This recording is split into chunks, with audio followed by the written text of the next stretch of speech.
The stage is set. The American and the Iranian delegation teams have arrived in Islamabad to make or break the peace negotiations. Now, both sides have sent their top leadership. The American Vice President J.D. Vance, interestingly, is leading the American delegation. That also includes Donald Trump's trusted advisors, Jared Kushner, his son-in-law, and his longtime real estate buddy, Steve Witkoff. And these are some images that are coming in of J.D. Vance, who, remember, had been behind the scenes so far in this American war in Iran. He is now fronting the negotiations from the American side, interacting with Shehbaz Sharif. And that is Jared Kushner, who's shaking hands with Shehbaz Sharif there. And it now remains to be seen as to how things, of course, unfold. Shehbaz Sharif all smiles that the top American leadership is in Islamabad, which has now become the venue for these very high-stakes negotiations that are to happen behind closed doors.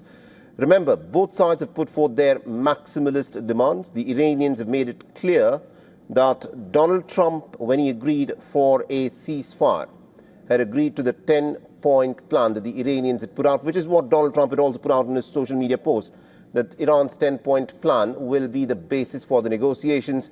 But later, once the American side got a lot of domestic criticism within the United States of America for effectively having conceded to the Iranian position of the war, the Trump administration and their spokespersons came out and said that what was discussed and what the Iranians are putting out as the 10 points are two separate things. It is important to also highlight that the Americans have not put out the 10-point Iranian plan that the Americans have agreed to.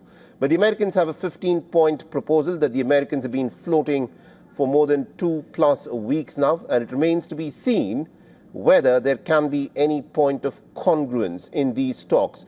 Iran has made it clear that enriching uranium is a matter of its sovereign right. Iran has also said that collecting toll at the Strait of Hormuz is now going to become the norm because of the security that needs to be provided for ships that seek safe passage.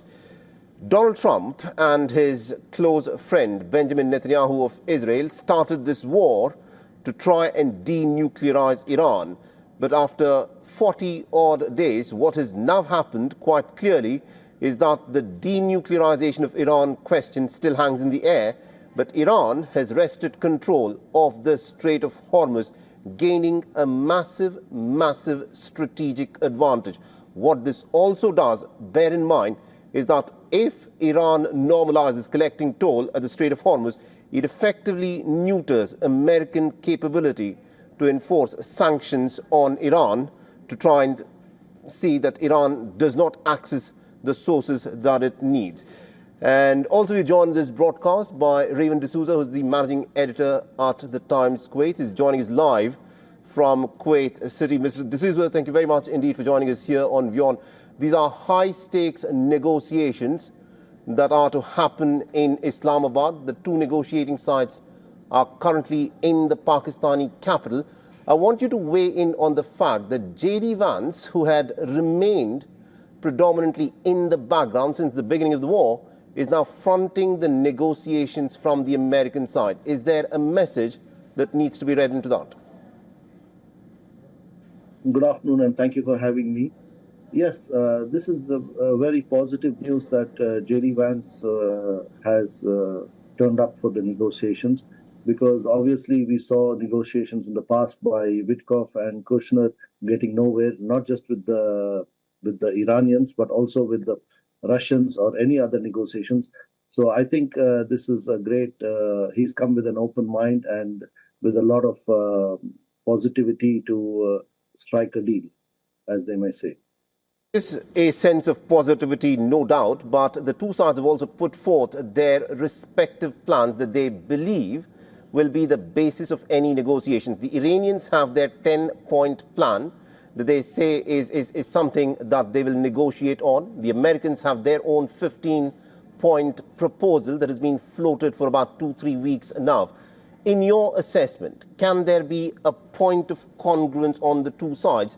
because the 10-point plan of the Iranians and the 15-point proposal of the Americans are completely contradictory in the way that they look at any negotiations. You know, the ceasefire as it stands reflects Iran's terms more than America's. And the negotiations will probably proceed on the basis of Iran's 10-point proposal, more than Donald Trump's 15-point plan, because you know, we know that when the Iranians agreed for the ceasefire, it was their 10-point proposal which Donald Trump you know, probably said was more reasonable. Of course, I'm not privy to the negotiations, so I don't know what will come out or what will not come out. But I think this ceasefire itself is a great victory, because it's a way out for both the nations, particularly America, who does not want to be dragged into a war. Even if the ceasefire fails, in all likelihood, if it fails, I still think that America will not go back into the old war. There will be negotiations and it will continue. So in a way, we at the Gulf, the entire Gulf region, are feeling relieved that that these negotiations, I mean, we don't look at it as an instant result and expect some results tomorrow. Right. But the fact that the fire has happened and top people from both sides are talking, this itself is a great beginning. Mr. D'Souza, I'll talk about the impact of this war and the ceasefire on the Gulf nations in just a bit, but I want you to weigh in on something interesting that you said. You said that the Americans do not want to get dragged into this war, which could turn into a long-term sort of an American involvement in Gulf. This is what Donald Trump had always campaigned for, against foreign forever wars. But he has now become the president who actually pulled the trigger in starting a war on Iran, which it appears he doesn't know how to end. In your assessment, can the United States, considering what it has invested in the war so far, now back down with what a lot of people would say would be a strategic defeat if Iran normalizes the collection of toll at the Strait of Hormuz? You're absolutely right.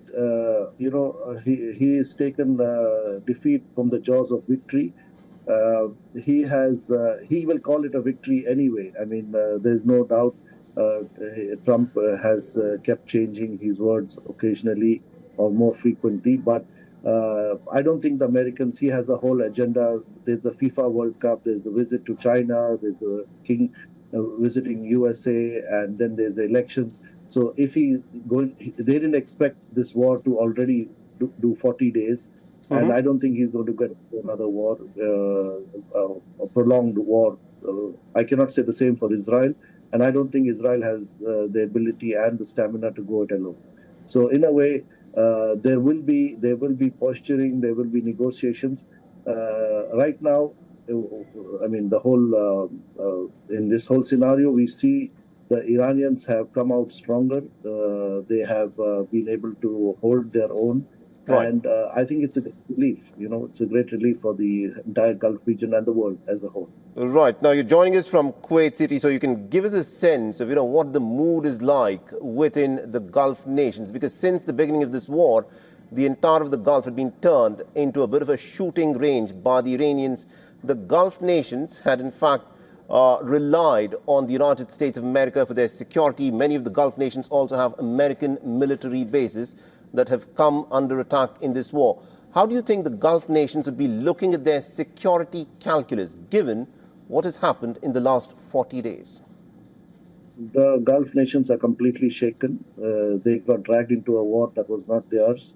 All their economies are badly affected. The security arrangements that they had or they had was not there. You know, all the nations are now, you know, they brought them closer together for sure. But all the nations will be looking at their own security arrangements and relationships with everybody. They'll be realigning or looking at solutions for this. So right. Even they are very much part of the negotiations in a way that the Pakistanis have, you know, consulted and are consulting them as much as possible. But it's a great relief because Gulf nations, we were just sitting ducks. We were not part of the war. We could not do anything. The Americans and the Israelis blundered with many wrong analysis. And so the ceasefire is, I think, a way out for everybody at the present. Indeed. Mr. Revan D'Souza, thank you very much indeed, sir, for joining us from Kuwait City and getting us that perspective there. Thank you so much.